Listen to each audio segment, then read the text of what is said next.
My name is David Edmond, co-founder of the Alliance, along with Rabbi Earl Bowen of Temple Bethel. We came together 2 years ago, concerned about growing divisiveness in our country. There are many questions around what is dividing us and why, but there's really no question about the need to shift our focus towards those principles and values that we share and that unite us. We begin today a 4-part series called The Role of Sports in Combating Racism and Anti-Semitism. Are the lessons learned on the field of play translatable to the game of life? Kids today are, they're very confused. And I don't want to speak for all kids, but I can't imagine being a person under the age of 18 in this day and age and seeing all of the racism and anti-Semitism and homophobia and all the stuff, all the hate and fear mongering that's happening in our country. And as a leader, our whole goal is to help young people with their perspectives, with opportunities, with access through a caring, compassionate adult. And many times our kids are mostly Black and brown, and our bigs are mostly white. And so they're converging, they're coming together with these differing perspectives and life experiences and coming from different geographies.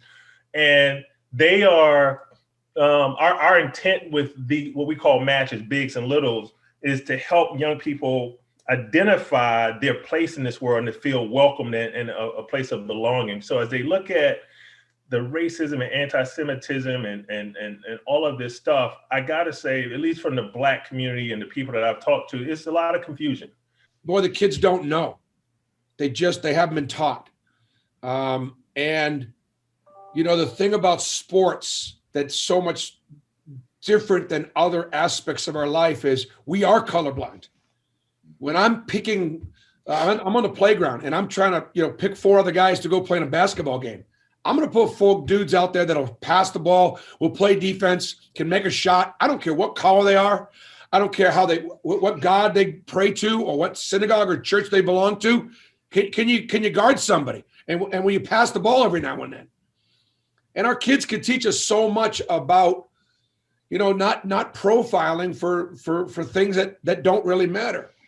But so much of it is lack of exposure. So much of it is ignorance. So much of it is hearing false messaging, and then believing what they're seeing, and it's extremely dangerous. The great thing about university life is sometimes for the first time, these young people are going to be in a more diverse situation. White and Black, different religion, different sexual preferences. These college campuses are more of a melting pot. And by getting to know one another as people and trying to open up and be vulnerable and be willing to love and know and experience different things. And yes, be willing to accept our differences, recognizing our differences, but not letting them define us by so much that you take positions against one another. We're all God's children, and we have so much more in common than we have apart, and yet it's all the things that we have that make us different that get the focus. Coming from this deep rural South and poverty and seeing, like, my first girlfriend was a white girl, and I had to stop dating her because one of my friends, Mark Reese, got killed because he was dating this white girl, and the brothers found out and they beat him with bats and ran him over with a truck.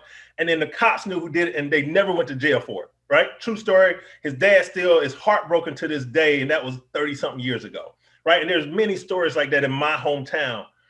And I always grew up knowing there's a better way. And then I was fortunate enough to grow to be 6'7", have a little bit of skills and worked hard.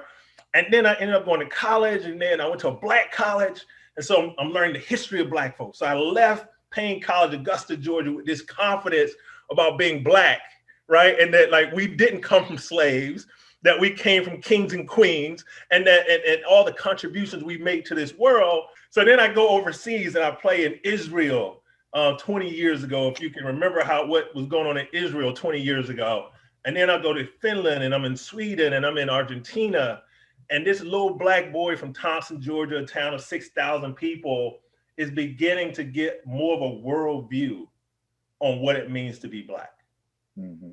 And then you come back to the United States. I came back in 2000 to Philadelphia, and to see what was happening at that time, not just the Y2K and all that stuff buzz, but the racial issues that were happening in Philadelphia were very similar in my mind to what I went through in Thompson, Georgia.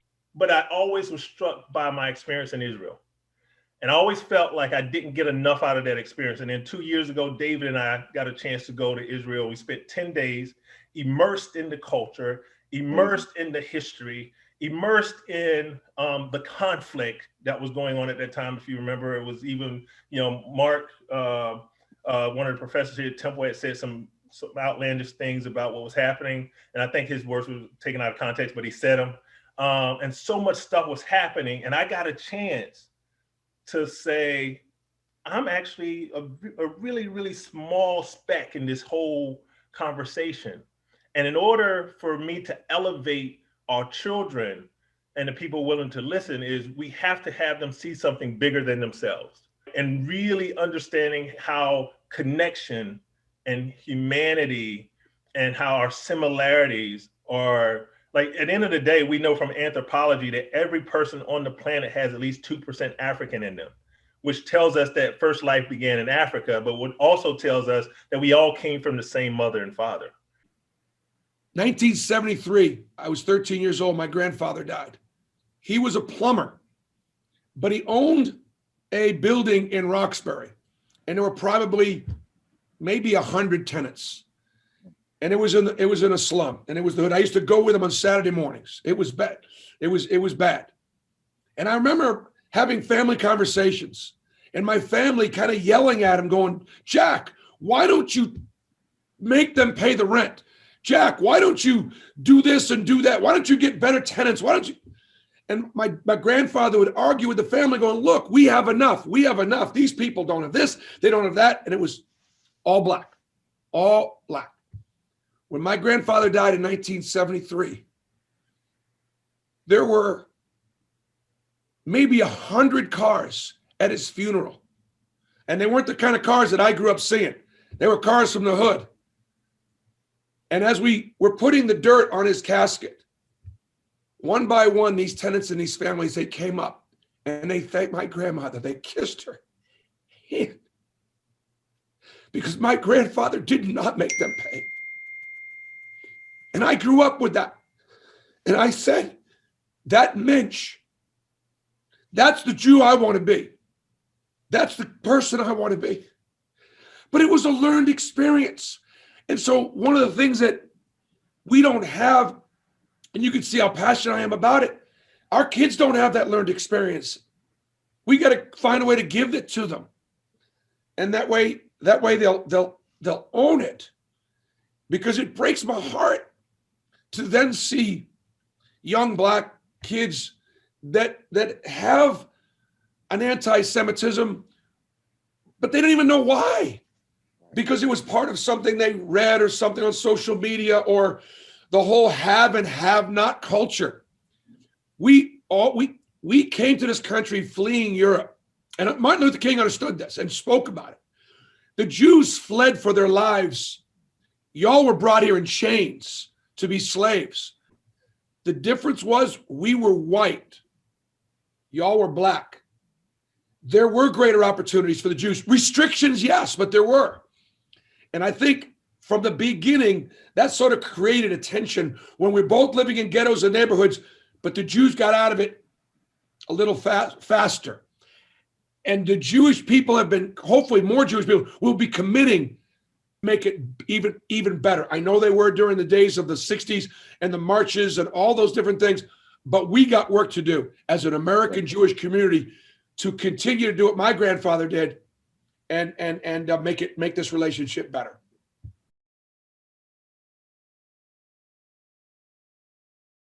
My hope for the future lies in what we've overcome, and the leaders like MLK and so many others who sacrificed and made the ultimate sacrifice so that we could be here having this conversation today. Like, many people are still reeling from January 6th event that happened on Capitol Hill, where we saw white insurgents or domestic terrorists, white supremacists, whatever you want to call them, storm the Capitol building. And everybody's up in arms and they're like, oh my God, this is the worst thing ever. And I started to think about it. I was born in 72 and I'm just like, well, if you look at history, it ain't the worst thing ever, right? Like you think about from like the 60s when you had like JFK assassinated, his brother assassinated, Malcolm X assassinated, Martin Luther King assassinated in 1968, which is thought by many the bloodiest political year of our history. 1968, right? Not long ago, right? Not long ago, right? And then you look at what happened January 6th. I'm just like, yes, it is serious. 5 people lost their lives. That is very serious. Yes, they stormed the Capitol in a very clumsy way, but they stormed the Capitol. But I look at it with optimism. And forgive me for those of you who think, I'm Pollyanna-ish and always positive, because I am a relentless optimist. And I see that, and I say to myself, last summer, I said, what's going to happen after the Floyd killing? We're going to be really passionate. People are going to go out, they're going to do all these things, and then life is going to go back to usual, right? That's just the pattern and cycle of human nature. And then I see January 6th happen. I'm just like, oh, this thing isn't over. Right. And now we can continue to build on the work that's so ignited in 2020, reignited in 2020. Like it's a wake up call to say, listen, you can't go to sleep on your laurels now, because there is a sentiment out in our country that there's so many of us who are not happy with where our country is on both sides. Right. And understanding that if our kids are going to inherit this nation that has been built on the backs and shoulders of some of the greatest people to ever live on this earth, then we as adults have to make sure we don't paint this gloomy doom picture and the sky's falling and all of this negativity, because like we have to understand that our kids are watching us. They're watching how we respond to what's happening in the world. They're listening for what is going to be the teachable moment for them, right? How do they take this in and understand like what their place in it can be if they so choose? What does this mean for our future? I want to thank you both for your candor, your honesty, and just being rooted throughout this conversation in good intention. This conversation can't happen without controversy. So I appreciate Bruce and I appreciate Marcus offering your perspectives vulnerably and honestly. And I think this was a conversation that can never be done in an hour. And I'm glad that this is a part of a series to kind of get us to the root of what sports can do to kind of bring us together. I'm going to go to David Edmond to close us out. And I appreciate it and honored to be a moderator with these 2 incredible gentlemen. Thank you. A lot of people ask, what should I do? And I think that the Alliance is prepared to answer those questions. Feel free to go to our website, learn more about these 3 terrific speakers. The rest of our organization will have more programs on the role of sports in combating racism and anti-Semitism. All I could say again to everybody who's joined us today is thank you. And let's all get behind this effort of what we call building community by building trust. It all starts with trust.